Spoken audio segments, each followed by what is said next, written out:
คลิปนี้เป็นคลิปที่1ของซีรีส์ชุดใหม่ชุดการครอบครองนายไอจะมาเล่าให้ฟังเรื่องปัญหาของการครอบครองปรปักษ์เรื่องนี้เป็นเรื่องของการซื้อขายที่ดินที่ไม่มีเอกสารสิทธิ์แต่เจ้าของได้ส่งมอบให้ผู้ซื้อเข้าครอบครองและทำประโยชน์ต่อมาเจ้าของที่ดินได้เอาที่ดินไปขอออกโฉนดโดยรวมเอาที่ดินส่วนที่แบ่งขายนั้นไปออกโฉนดที่ดินด้วยต่อมาเจ้าของที่ดินตาย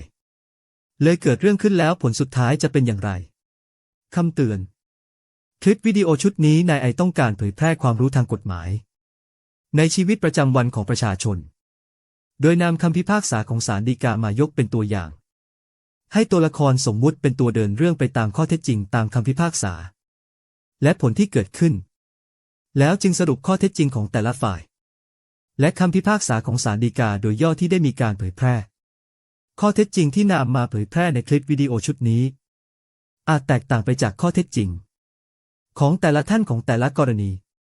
โปรดใช้วิจารณญาณในการรับชมด้วยนะครับนายไอเป็นเพียงครูกฎหมายไม่ได้ประกอบอาชีพทนายความจึงไม่อาจให้คำปรึกษาเกี่ยวกับคดีความที่เพื่อนๆกำลังเผชิญอยู่เพราะการปรึกษาคดีความแต่ละเรื่องนั้นเพื่อนๆซึ่งเป็นตัวความต้องเอาข้อเท็จจริงเกี่ยวกับคดีความของตัวเองทั้งหมดพร้อมกับเอาเอกสารที่เกี่ยวข้องหรืออาจเกี่ยวข้องไปให้ผู้ให้คำปรึกษาตรวจสอบและต้องให้ข้อมูลจริงๆไปทั้งหมดโดยไม่ปิดบังแม้แต่น้อยแต่ทนายความก็อาจเรียกเอาค่าวิชาชีพของเขาได้นะครับ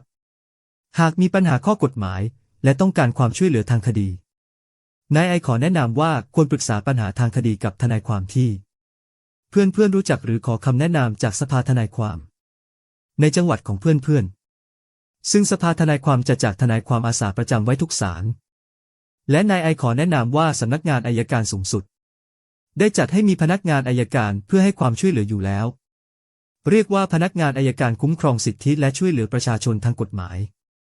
หรือเรียกสั้นๆว่าอัยการสคช.ซึ่งเป็นสำนักงานอัยการประจำอยู่ในพื้นที่ที่เป็นที่ตั้งของศาลจังหวัดทุกศาลเพื่อนๆสามารถปรึกษาได้ทุกที่ทุกสำนักงานทุกจังหวัดที่เพื่อนๆสะดวกเลยครับไม่ได้จำกัดเฉพาะต้องปรึกษาในท้องที่ที่ตัวเองมีทะเบียนบ้านแต่อย่างใดในกทม.ก็มีเหมือนกันนะครับทุกสำนักงานที่เพื่อนๆสะดวกแต่หากสำนักงานอัยการที่เพื่อนๆไปขอคำปรึกษานั้นไม่มีอัยการสคช.พนักงานอัยการจะแนะนำการขอคำปรึกษาได้ครับบริการของพนักงานอัยการเป็นการให้บริการฟรีไม่ต้องเสียค่าใช้จ่ายใดๆให้แก่อัยการนะครับและหากเพื่อนๆอยากให้นำเรื่องกฎหมายอื่นมาเล่าให้ฟังบ้างก็เขียนคำแนะนำไว้เลยครับหรืออยากจะให้ปรับปรุงในเรื่องอะไรก็ได้เชิญเลยครับก่อนไปกันโปรดกดติดตามกดไลค์กดแชร์กันด้วยนะครับถ้าพร้อมแล้วไปกันเลยเปิดแฟ้ม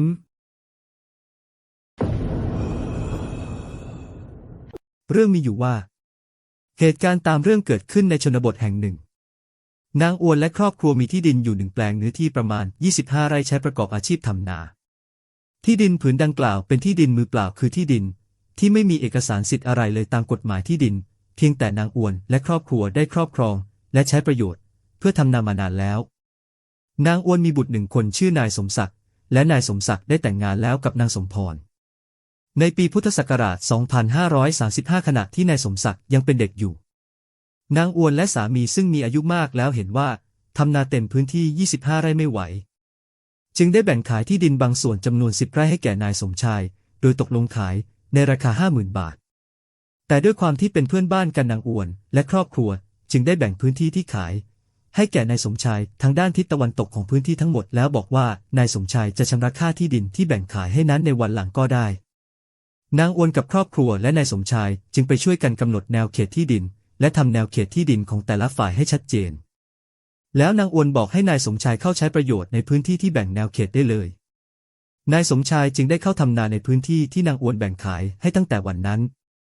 ด้วยความเป็นประชาชนในพื้นที่ชนบทชาวบ้านจะรวมกลุ่มกันไปทำบุญวันสำคัญทางศาสนาชาวบ้านทุกคนมักจะไปรวมกันที่วัดรวมทั้งนางอวนและครอบครัวกับนายสมชายด้วยและทุกคนในหมู่บ้านต่างก็รู้ดีว่านางอวนได้แบ่งที่ดินขายให้แก่นายสมชายแล้วและนายสมชายก็ยังไม่ได้ชำระราคาด้วยในวันที่ทุกคนไปรวมตัวกันที่วัดเพื่อทำบุญนางอวนไม่เคยทวงถามให้นายสมชายชำระราคาที่ดินเลยสักครั้งเดียว ต่อมาในปี 2538 ทางราชการมีโครงการออกโฉนดที่ดินเฉพาะตำบลซึ่งรวมถึงพื้นที่ตำบลที่นางอวนและนายสมชายครอบครองอยู่ด้วยนั้นโดยทางราชการจะดำเนินการออกโฉนดที่ดินในปี 2539 นางอวนเมื่อรู้ข่าวการออกโฉนดที่ดินของทางราชการแล้วจึงได้ยื่นเรื่องขอให้ทางราชการดำเนินการออกโฉนดที่ดินในพื้นที่ที่ตัวเองครอบครองโดยเอาที่ดินที่ตัวเองครอบครองอยู่นั้นและที่ดินที่ได้แบ่งขายให้แก่นายสมชายไปออกโฉนดที่ดินรวมเป็นแปลงเดียวกันโดยนายสมชายไม่รู้เรื่องอะไรด้วยเลยต่อมาในปี 2539 ทางราชการได้ดำเนินการออกโฉนดที่ดินทั้งแปลงซึ่งรวมถึงที่ดินที่แบ่งขายให้แก่นายสมชายรวมเป็นโฉนดที่ดินแปลงเดียวกันเป็นที่ดินโฉนดเลขที่ 1234 และทุกครั้งที่ชาวบ้านมารวมกลุ่มกันไปทำบุญวันสำคัญทางศาสนานางอวนและครอบครัวรวมทั้งนายสมศักดิ์ก็ไม่เคยทวงถามให้นายสมชายชำระราคาที่ดินเลยสักครั้งเดียวเช่นเดิมต่อมาในปี 2546 นางอวนถึงแก่ความตายแล้วนายสมศักดิ์ได้ยื่นคำร้องขอให้ศาลมีคำสั่งตั้งนายสมศักดิ์เป็นผู้จัดการมรดกของนางอวนต่อมาศาลได้มีคำสั่งตั้งนายสมศักดิ์เป็นผู้จัดการมรดกมีหน้าที่จัดการมรดกของนางอวนตามกฎหมายรวมทั้งที่ดินโฉนดที่ดินเลขที่ 1234 นั้นด้วยต่อมานายสมศักดิ์ผู้จัดการมรดกของนางอวนได้โอนที่ดินโฉนดเลขที่ 1234 มาเป็นของนายสมศักดิ์โดยไม่บอกให้นายสมชายได้รับรู้เลยต่อมาปี 2560 นายสมศักดิ์และนางสมพรได้ไปขอกู้เงินจากธนาคารโดยเอาที่ดินโฉนดเลขที่ 1234 ไปจำนองเป็นประกันเงินกู้ของนายสมศักดิ์และนางสมพรและนายสมศักดิ์ก็ไม่ได้บอกให้นายสมชายรับรู้แต่อย่างใดแต่แล้วนายสมศักดิ์และนางสมพรก็ผิดนัดไม่สามารถชำระหนี้ตามสัญญากู้ยืมเงินจากธนาคารได้ในที่สุดธนาคารก็ได้เป็นโจทยื่นฟ้องนายสมศักดิ์และนางสมพรเป็นคดีแพ่งศาลพิพากษาให้นายสมศักดิ์จำเลยที่ 1และนางสมพรจำเลยที่ 2ชำระหนี้เงินกู้แก่ธนาคารหากจำเลยทั้งสองไม่ชำระให้เอาที่ดินโฉนดเลขที่ 1234 ออกขายทอดตลาดนำเงินมาชำระหนี้แก่ธนาคารหากขายที่ดินแล้วได้เงินไม่พอชำระหนี้ให้ยึดทรัพย์สินอื่นของจำเลยทั้งสองออกขายทอดตลาดชำระหนี้แก่ธนาคารจนครบจำเลยทั้งสองไม่ปฏิบัติตามคำพิพากษาของศาลเจ้าพนักงานบังคับคดีได้เอาที่ดินโฉนดเลขที่ 1234 ของนายสมศักดิ์จำเลยที่ 1ออกขายทอดตลาดปรากฏว่าในระหว่างที่เจ้าพนักงานบังคับคดีประกาศการขายทอดที่ดินโฉนดเลขที่ 1234 ซึ่งมีชื่อของนายสมศักดิ์จำเลยที่ 1เป็นเจ้าของกรรมสิทธิ์อยู่นั้นนายสมชายได้รู้เรื่องว่าที่ดินส่วนของตัวเองซึ่งได้แบ่งซื้อมาจากนางอวนและได้ใช้ทำนาอยู่นั้นเป็นพื้นที่ส่วนหนึ่งของที่ดินโฉนดเลขที่ 1234 ที่ถูกเอาออกขายทอดตลาดนั้นด้วยนายสมชายเห็นว่าไม่ถูกต้องเพราะตัวเองจะต้องสูญเสียที่ดินที่ได้ซื้อมานั้นไปด้วยในการขายทอดตลาดนายสมชายจึงได้ยื่นคำร้องสอดต่อศาลที่มีอำนาจบังคับคดีว่าที่ดินโฉนดเลขที่ 1234 เนื้อที่ 25 ไร่ซึ่งมีนายสมศักดิ์จำเลยที่ 1เป็นผู้มีชื่อในโฉนดที่ดินเป็นเจ้าของกรรมสิทธิ์นั้นแท้จริงแล้วนายสมศักดิ์จำเลยที่ 1ไม่ได้เป็นเจ้าของที่ดินทั้งแปลงจำนวน 25 ไร่หากแต่ว่านายสมชายผู้ร้องสอดที่ 1ได้ครอบครองปรปักษ์ที่ดินทางด้านทิศตะวันตกของที่ดินโฉนดเลขที่ 1234 ดังกล่าวจำนวน 10 ไร่โดยนางอวนเจ้าของที่ดินเดิมซึ่งเป็นมารดาของนายสมศักดิ์จำเลยที่ 1แบ่งขายให้และนางอวนได้ส่งมอบที่ดินพื้นที่จำนวน 10 ไร่ทางด้านทิศตะวันตกให้แก่นายสมชายผู้ร้องสอดที่ 1เข้าครอบครองมาตลอดโดยสงบและเปิดเผยด้วยเจตนาเป็นเจ้าของมาเกินกว่า 10 ปีแล้วนายสมชายผู้ร้องสอดที่ 1จึงเป็นเจ้าของที่ดินเนื้อที่ 10 ไร่ทางด้านทิศตะวันตกของโฉนดที่ดินเลขที่ 1234โดยการครอบครองปรปักษ์เจ้าพนักงานบังคับคดีจึงไม่อาจบังคับคดีโดยการนำที่ดินโฉนดเลขที่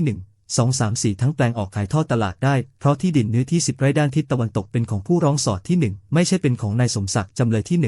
1ผู้ร้องสอดที่ 1จึงขอให้ศาลมีคำสั่งให้ปล่อยที่ดินเนื้อที่ 10 ไร่ด้านทิศตะวันตกซึ่งเป็นผู้ร้องสอดที่ 1ออกจากการขายทอดตลาดของเจ้าพนักงานบังคับคดีธนาคารโจทก์และนายสมศักดิ์จำเลยที่ 1ต่างคนต่างยื่นคำคัดค้านคดีนี้สู้กันมาถึง3 ศาลในที่สุดวันตัดสินชะตาก็มาถึงศาลชั้นต้นอ่านคำพิพากษาศาลฎีกาให้คู่ความคือฝ่ายธนาคารโจทก์กับนายสมชายผู้ร้องสอดที่ 1ฟังและอ่านคำพิพากษารับหลังนายสมศักดิ์จำเลยที่ 1ตามกฎหมายให้ถือว่าศาลได้อ่านคำพิพากษาให้จำเลยที่ 1ฟังแล้วศาลฎีกาตัดสินโดยย่อว่าผู้ร้องสอดที่ 1ซื้อที่ดินพิพาทจากนางอวนแต่ยังชำระราคาไม่ครบถ้วนในปี 2539 นางอวนขอออกโฉนดที่ดินทั้งแปลงโดยไม่แบ่งแยกเฉพาะที่ดินส่วนที่พิพาทให้แก่ผู้ร้องสอดที่ 1แสดงให้เห็นว่าผู้ร้องสอดที่ และนางยมเข้าครอบครองที่ดินพิพาทก่อนปี 2539 เพราะซื้อที่ดินจากนางอวนโดยขณะที่นางอวนยังมีชีวิตอยู่ไม่ปรากฏว่านางอวนเคยไปทวงถามเงินค่าที่ดินที่ยังค้างชำระจากผู้ร้องสอดที่1ต่อมาในปี 2546 นางอวนถึงแก่ความตายจำเลยที่1ขอให้ศาลแต่งตั้งตนเองเป็นผู้จัดการมรดกขององค์นางอวนตั้งแต่ปีดังกล่าวจนถึงปี 2560 จำเลยที่1ก็ไม่เคยไปทวงถามให้ผู้ร้องสอดที่1ชำระเงินค่าที่ดินที่ยังค้างชำระรวมทั้งนางอวนและจำเลยที่1ไม่เคยเข้าไปยุ่งเกี่ยวหรือรบกวนการครอบครองที่ดินพิพาทผู้ร้องสอดที่1ชำระราคาครบถ้วนแล้วและนางอวนส่งมอบที่ดินพิพาทให้ผู้ร้องสอดที่1ครอบครองทำประโยชน์แม้การซักขายที่ดินพิพาทระหว่างผู้ร้องสอดที่1กับนางอวนจะไม่ได้ทำเป็นหนังสือและจดทะเบียนต่อเจ้าพนักงานที่ดินทำให้ตกเป็นโมฆะตามประมวลกฎหมายแพ่งและพาณิชย์มาตรา 456 วรรค 1แต่พฤติการที่ผู้ร้องสอดที่1ได้เข้าครอบครองทำประโยชน์ตั้งแต่ได้รับการส่งมอบที่ดินจากนางอวนตั้งแต่ก่อนปี 2539 ถือว่าเป็นการครอบครองโดยย่อเปิดเผยด้วยเจตนาเป็นเจ้าของประกอบไม่ปรากฏว่าเคยมีบุคคลใดโต้แย้งคัดค้านจึงเป็นการครอบครองโดยสงบผู้ร้องสอดที่1จึงได้กรรมสิทธิ์ในที่ดินพิพาทโดยการครอบครองปรปักษ์ตามประมวลกฎหมายแพ่งและพาณิชย์มาตรา 1382 ฟังแล้วยังไม่เข้าใจงงครับงงที่นี้เรามาดูกันสิว่าศาลฎีกาตัดสินคดีนี้ว่าอย่างไรเราแยกแยะประเด็นได้เป็นข้อดังนี้ข้อที่1นางอวนและครอบครัวมีที่ดินอยู่1แปลงเนื้อที่ประมาณ25ไร่ใช้ประกอบอาชีพทำนาข้อที่2ที่ดินผืนดังกล่าวเป็นที่ดินมือเปล่าคือที่ดินที่ไม่มีเอกสารสิทธิ์อะไรเลยตามกฎหมายที่ดินเพียงแต่นางอวนและครอบครัวได้ครอบครองและใช้ประโยชน์เพื่อทำนามานานแล้วข้อที่3นางอวนมีบุตร1คนชื่อนายสมศักดิ์และต่อมาเมื่อนายสมศักดิ์ได้โตขึ้นได้แต่งงานแล้วกับนางสมพรข้อที่4ในปีพุทธศักราช 2535 ขณะที่นายสมศักดิ์ยังเป็นเด็กอยู่นางอวนและสามีซึ่งมีอายุมากแล้วเห็นว่าทำนาเต็มพื้นที่ทั้ง25ไร่ไม่ไหวข้อที่5นางอวนกับครอบครัวปรึกษากันและตกลงกันว่าจะแบ่งขายที่ดินบางส่วนจำนวน10ไร่ทางด้านทิศตะวันตกของที่ดินข้อที่6แต่ด้วยความที่เป็นเพื่อนบ้านกันนางอวนและครอบครัวจึงได้แบ่งขายให้แก่นายสมชายทางด้านทิศตะวันตกของพื้นที่ทั้งหมดโดยตกลงขายในราคา 50,000 บาทข้อที่7นางอวนบอกกับนายสมชายว่าจะชำระค่าที่ดินที่แบ่งขายให้นั้นในวันหลังก็ได้ข้อที่8เมื่อแบ่งขายที่ดินแล้วนางอวนกับครอบครัวและนายสมชายจึงได้ไปช่วยกันกำหนดแนวเขตที่ดินและทำแนวเขตที่ดินของแต่ละฝ่ายให้ชัดเจนข้อที่9ภายหลังจากการทำแนวเขตที่ดินแล้วนางอวนบอกให้นายสมชายเข้าใช้ประโยชน์ในพื้นที่ที่แบ่งแนวเขตได้เลยข้อที่10นายสมชายจึงได้เข้าทำนาในพื้นที่ที่นางอวนแบ่งขายให้ตั้งแต่วันนั้นเองข้อที่11ทุกคนในหมู่บ้านต่างก็รู้ดีว่านางอวนได้แบ่งที่ดินขายให้แก่นายสมชายแล้วและนายสมชายก็ยังไม่ได้ชำระราคาด้วยข้อที่12นางอวนไม่เคยทวงถามให้นายสมชายชำระราคาที่ดินเลยสักครั้งเดียวข้อที่13ในปี 2538นางอวนได้ยื่นเรื่องขอให้ทางราชการดำเนินการออกโฉนดที่ดินในพื้นที่ที่ตัวเองครอบครองข้อที่14นางอวนได้เอาที่ดินที่ตัวเองครอบครองอยู่นั้นและที่ดินที่ได้แบ่งขายให้แก่นายสมชายแล้วไปออกโฉนดที่ดินเป็นแปลงเดียวกันโดยนายสมชายไม่รู้เรื่องข้อที่14ในปี 2539ทางราชการได้ดำเนินการออกโฉนดที่ดินทั้งผืนซึ่งรวมถึงที่ดินที่แบ่งขายให้แก่นายสมชายรวมเป็นโฉนดที่ดินแปลงเดียวกันเป็นที่ดินโฉนดเลขที่1234ข้อที่15ภายหลังจากที่ได้รับโฉนดที่ดินแล้วนางอวนและครอบครัวรวมทั้งนายสมศักดิ์ก็ไม่เคยทวงถามให้นายสมชายชำระราคาที่ดินข้อที่16ในปี 2546นางอวนถึงแก่ความตายข้อที่17นายสมศักดิ์ได้ยื่นคำร้องขอศาลมีคำสั่งตั้งนายสมศักดิ์เป็นผู้จัดการมรดกของนางอวนและศาลได้มีคำสั่งตั้งนายสมศักดิ์เป็นผู้จัดการมรดกมีหน้าที่จัดการมรดกของนางอวนตามกฎหมายรวมทั้งที่ดินโฉนดที่ดินเลขที่1234นั้นด้วยข้อที่18นายสมศักดิ์ผู้จัดการมรดกของนางอวนได้โอนที่ดินโฉนดที่ดินเลขที่1234มาเป็นของนายสมศักดิ์โดยไม่บอกให้นายสมชายได้รับรู้ข้อที่19ในปี 2560นายสมศักดิ์และนางสมพรได้ไปขอกู้เงินจากธนาคารโดยเอาที่ดินโฉนดเลขที่1234ไปจำนองเป็นประกันเงินกู้ของนายสมศักดิ์กับนางสมพรและนายสมศักดิ์ก็ไม่ได้บอกให้นายสมชายรับรู้แต่อย่างใดข้อที่20นายสมศักดิ์กับนางสมพรผิดนัดไม่สามารถชำระหนี้ตามสัญญากู้ยืมเงินจากธนาคารได้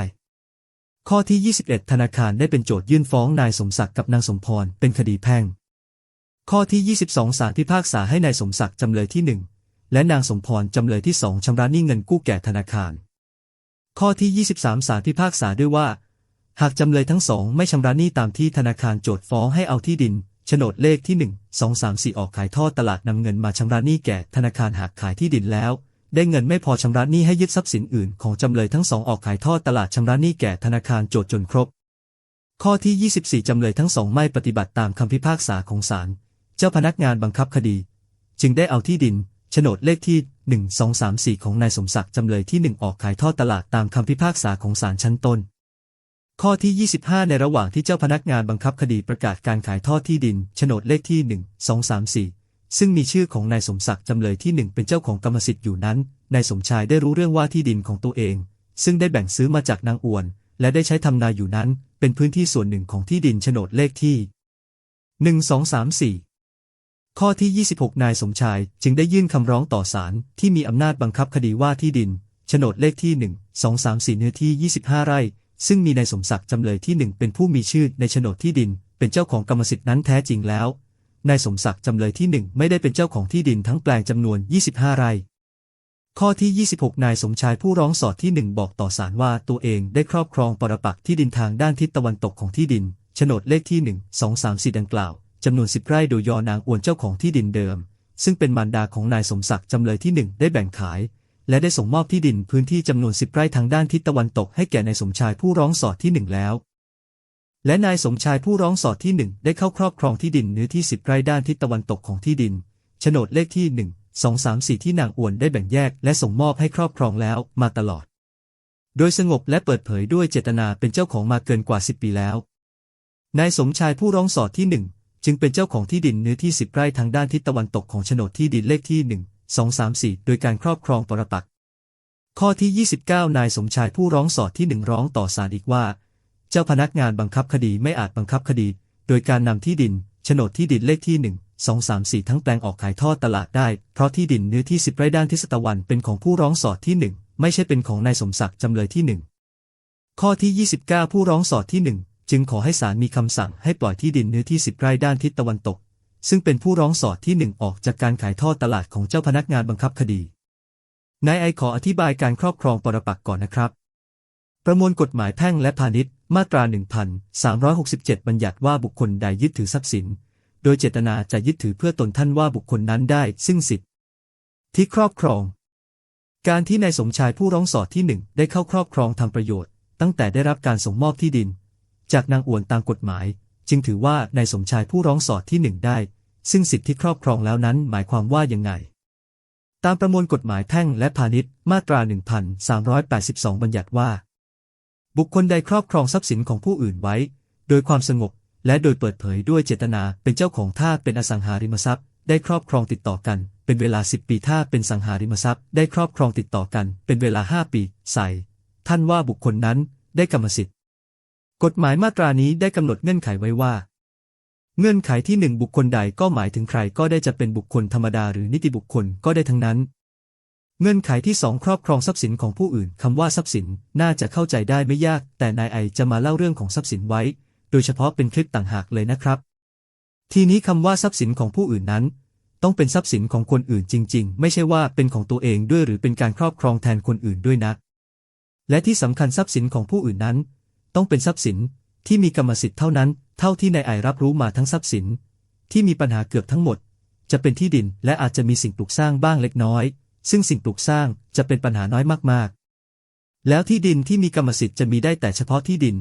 ที่มีเอกสารสิทธิ์เป็นโฉนดที่ดินเท่านั้นนะที่ดินนส3ที่ดินสค1ที่ดินสปกที่ดินพบท5หรือที่ดินประเภทอื่นๆเท่าที่จะนึกได้ไม่ใช่ที่ดินมีกรรมสิทธิ์เลยนะครับเรื่องความรู้เกี่ยวกับที่ดินในไอจะมาเล่าให้ฟังเป็นการเฉพาะในคลิปต่างหากเลยนะครับจะได้ทำความเข้าใจให้ถูกต้องตรงกันตามกฎหมายโปรดติดตามกันต่อไปนะครับทีนี้การจะครอบครองที่ดินมีกรรมสิทธิ์ของคนอื่นนั้นพี่ยองพอไหมคำตอบคือยังไม่พอครับเงื่อนไขที่3กฎหมายบังคับไว้ว่านอกจากจะครอบครองที่ดินมีกรรมสิทธิ์ของคนอื่นแล้ว การครอบครองที่ดินของคนอื่นนั้นเจ้าของกรรมสิทธิ์ที่ดินจะต้องไม่ได้เข้ามายุ่งเกี่ยวรบกวนด้วยนะครับคือไม่ได้มาขับไล่ให้ออกไปจากพื้นที่หรือแจ้งความร้องทุกข์หรือฟ้องร้องเอาที่ดินคืนหรือการกระทำอื่นๆของเจ้าของกรรมสิทธิ์ที่ดินที่ได้กระทำอันเป็นการรบกวนการครอบครองที่ดินเงื่อนไขที่4แค่นั้นยังไม่พอนะครับการครอบครองโดยเจ้าของกรรมสิทธิ์ที่ดินไม่ได้มารบกวนการครอบครองนั้นคนครอบครองจะต้องครอบครองติดต่อกันนานอย่างน้อย10 ปีโดยไม่ถูกรบกวนเลยแม้แต่วันเดียวถ้าหากเจ้าของกรรมสิทธิ์ที่ดินมารบกวนในระหว่างยังไม่ครบ10 ปีการนับเวลา10 ปีก็ต้องเริ่มต้นนับกันใหม่นับตั้งแต่วันที่การรบกวนการครอบครองนั้นได้ผ่านพ้นไปแล้วเมื่อคนไหนได้ครอบครองที่ดินกรรมสิทธิ์ของคนอื่นโดยการครอบครองนั้นเป็นการครอบครองโดยสงบคือเจ้าของกรรมสิทธิ์ไม่ได้มารบกวนการครอบครองและได้มีการครอบครองที่ดินติดต่อกันมาครบ10 ปีแล้วกฎหมายจึงจะถือว่าคนนั้นได้ไปซึ่งกรรมสิทธิ์เฉพาะในส่วนที่ดินที่ได้ครอบครองนั้นโดยผลของกฎหมายและการครอบครองครบเงื่อนไขทั้ง4อย่างที่ว่ากันมานั้นเรียกว่าเป็นการครอบครองปรปักษ์แต่ผู้ครอบครองปรปักษ์อย่าเพิ่งดีใจไปนะครับแม้จะได้กรรมสิทธิ์โดยการครอบครองปรปักษ์โดยผลของกฎหมายแล้วก็ตามแต่ผู้ครอบครองปรปักษ์ที่ดินของคนอื่นจะใช้เป็นข้อต่อสู้ตามคดีความกับเจ้าของกรรมสิทธิ์เดิมหรือคนอื่นๆยังไม่ได้นะครับจนกว่าจะได้เอากรรมสิทธิ์ที่ได้จากการครอบครองปรปักษ์ไปขอจดทะเบียนกับเจ้าพนักงานที่ดินแล้วเท่านั้นและผู้ครอบครองปรปักษ์ที่ดินจะต้องพิสูจน์ให้เจ้าพนักงานที่ดินเชื่อว่าผู้ครอบครองปรปักษ์ที่ดินของคนอื่นเป็นเจ้าของที่ดินจากการครอบครองปรปักษ์นั้นด้วยทีนี้จะพิสูจน์ให้เจ้าพนักงานที่ดินเชื่อได้ยังไงว่าผู้ครอบครองปรปักษ์นั้นได้กรรมสิทธิ์โดยการครองปรปักษ์ในที่ดินนั้นจริงๆแล้วจะต้องทำยังไงเพื่อให้เจ้าพนักงานที่ดินเชื่อถือก็ต้องให้ผู้มีอำนาจช่วยยืนยันว่าผู้ที่อ้างว่าได้ครอบครองปรปักษ์ที่ดินของคนอื่นนั้นได้กรรมสิทธิ์โดยการครอบครองปรปักษ์แล้วจริงๆและผู้มีอำนาจที่ว่านั้นคือศาลยังไงล่ะครับและจะต้องทำยังไงให้ศาลยืนยันว่าได้กรรมสิทธิ์โดยการครอบครองปรปักษ์แล้วจริงๆก็ต้องยื่นคำร้องขอให้ศาลแสดงว่าผู้ร้องนั้นได้กรรมสิทธิ์ในที่ดินของคนอื่นโดยการครอบครองปรปักษ์แต่ไม่ได้อย่างนั้นนะครับไม่ใช่ว่าเมื่อได้ยื่นคำร้องขอแสดงกรรมสิทธิ์โดยการครอบครองปรปักษ์แล้วศาลจะมีคำสั่งแสดงกรรมสิทธิ์โดยการครอบครองปรปักษ์เลยทันทีนะครับศาลจะต้องถามเจ้าของกรรมสิทธิ์คนเดิมก่อนนะครับว่าผู้ร้องขอแสดงครอบครองปรปักษ์ตามคำร้องนั้นได้ครอบครองปรปักษ์แล้วจริงๆเท่าที่นายไอได้เห็นมาเจ้าของที่ดินกรรมสิทธิ์คนเดิมจะบอกศาลว่าการครอบครองปรปักษ์ของผู้ร้องขอนั้นยังไม่ครบเงื่อนไข3อย่างตามมาตรา 1382 ในเรื่องนี้ก็เหมือนกันครับกลับมาที่เรื่องของเรากันต่อนะครับข้อที่29ผู้ร้องสอดที่1จึงขอให้ศาลมีคำสั่งให้ปล่อยที่ดินเนื้อที่10 ไร่ด้านทิศตะวันตกซึ่งเป็นผู้ร้องสอดที่1ออกจากการขายทอดตลาดของเจ้าพนักงานบังคับคดีข้อที่30ศาลฎีกาพิจารณาแล้วเห็นว่าการที่นายสมชายผู้ร้องสอดที่1ซื้อที่ดินพิพาทจากนางอ้วนแต่ยังชำระราคาไม่ครบถ้วนแสดงให้เห็นว่านายสมชายผู้ร้องสอดที่1และนางยมเข้าครอบครองที่ดินพิพาทก่อนปี 2539 เพราะซื้อที่ดินจากนางอ้วนโดยไม่ชำระราคาข้อที่31ในปี 2539 นางอ้วนขอออกโฉนดที่ดินทั้งแปลงโดยไม่แบ่งแยกเฉพาะที่ดินส่วนที่พิพาทให้แก่นายสมชายผู้ร้องสอดที่1ข้อที่32นางอ้วนไม่เคยไปทวงถามเงินค่าที่ดินที่ยังค้างชำระจากนายสมชายผู้ร้องสอดที่1ข้อที่33ในปี 2546 นางอ้วนถึงแก่ความตายนายสมศักดิ์จำเลยที่1ขอให้ศาลแต่งตั้งตัวเองเป็นผู้จัดการมรดกของนางอ้วนข้อที่34ตั้งแต่ปี 2546 จนถึงปี 2560 นายสมศักดิ์จำเลยที่1บุตรของนางอ้วนก็ไม่เคยไปทวงถามให้นายสมชายผู้ร้องสอดที่1ชำระเงินค่าที่ดินที่ยังค้างชำระรวมทั้งที่นางอ้วนและนายสมศักดิ์จำเลยที่1ไม่เคยเข้าไปยุ่งเกี่ยวหรือรบกวนการครอบครองที่ดินพิพาทของนายสมชายข้อที่35ต่อมานายสมชายผู้ร้องสอดที่1ชำระราคาครบถ้วนแล้วข้อที่36ศาลเห็นว่าเมื่อนางอ้วนได้ส่งมอบที่ดินพิพาทเนื้อที่10 ไร่ให้แก่นายสมชายผู้ร้องสอดที่1เข้าครอบครองทำประโยชน์ข้อที่37แม้การซื้อขายที่ดินพิพาทระหว่างนายสมชายผู้ร้องสอดที่1กับนางอ้วนจะไม่ได้ทำเป็นหนังสือและจดทะเบียนต่อเจ้าพนักงานที่ดินทำให้ตกเป็นโมฆะตามประมวลกฎหมายแพ่งและพาณิชย์มาตรา 456 วรรค 1ก็ตามข้อที่38ศาลเห็นว่าแต่พฤติการที่นายสมชายผู้ร้องสอดที่1ได้เข้าครอบครองทำประโยชน์ตั้งแต่ได้รับการส่งมอบที่ดินจากนางอ้วนตั้งแต่ก่อนปี 2539 และเมื่อนางอ้วนได้รับโฉนดที่ดินในปี 2546 จนถึงปี 2560 เกินกว่า10 ปีแล้ว ข้อที่ 42 ศาลจึงถือว่านายสมชายผู้ร้องสอดที่ 1 ได้เข้าครอบครองที่ดินเฉพาะส่วนโดยเปิดเผยด้วยเจตนาเป็นเจ้าของ ข้อที่ 43 ประกอบกับไม่ปรากฏว่าเคยมีบุคคลใดโต้แย้งคัดค้านจึงเป็นการครอบครองโดยสงบนายสมชายผู้ร้องสอดที่ 1 จึงได้กรรมสิทธิ์ในที่ดินพิพาทโดยการครอบครองปรปักษ์ตามประมวลกฎหมายแพ่งและพาณิชย์มาตรา 1382 สรุปคือเมื่อนายสมชายผู้ร้องสอดที่ 1 ได้กรรมสิทธิ์ในที่ดินพิพาทโดยการครอบครองปรปักษ์ตามคำพิพากษาคดีนี้แล้วเจ้าพนักงานบังคับคดีจะนำที่ดินโฉนดเลขที่ 1 2 3 4 ออกขายได้เฉพาะที่ดินในส่วนของนายสมศักดิ์จำเลยที่ 1 เท่านั้นยกเว้นที่ดินด้านทิศตะวันตกเนื้อที่10 ไร่ซึ่งเป็นของนายสมชายผู้ร้องสอดที่ 1 และนายสมชายผู้ร้องสอดที่ 1 สามารถเอาคำพิพากษาในส่วนที่ดินด้านทิศตะวันตกเนื้อที่10 ไร่ซึ่งศาลได้พิพากษาแล้วว่าเป็นของนายสมชายผู้ร้องสอดที่ 1 โดยการครอบครองปรปักษ์ตามคำพิพากษาของศาลคดีนี้ไปขอออกโฉนดที่ดินต่อเจ้าพนักงานที่ดินต่อไปอ้างอิงคำพิพากษาศาลฎีกาที่ 3402/2563 หมายเหตุตัวละครในเรื่องนี้เป็นตัวละครที่นายไอสมมุติขึ้นเองครับและเป็นสถานการณ์สมมุติเช่นเดียวกันโดยพฤติการแห่งคดีเป็นการเดินเรื่องตามแนวคำพิพากษาของศาลฎีกาคลิปต่อไปนายไอจะมาเล่าซีรีส์กฎหมายที่มีโทษทางอาญาบ้างครับติดตามคลิปต่อไปนะครับหากเพื่อนๆสนใจตัวบทกฎหมายและคำพิพากษาของศาลฎีกาโดยย่อที่ได้นำมาเล่าสู่กันฟังในคลิปนี้นายไอได้นำเอาตัวบทกฎหมายและคำพิพากษาของศาลฎีกาโดยย่อมาลงไว้ในคำบรรยายใต้คลิปแล้วสามารถเปิดดูได้เลยนะครับก่อนจากกันโปรดกดติดตามกดไลค์กดแชร์กันด้วยนะครับปิด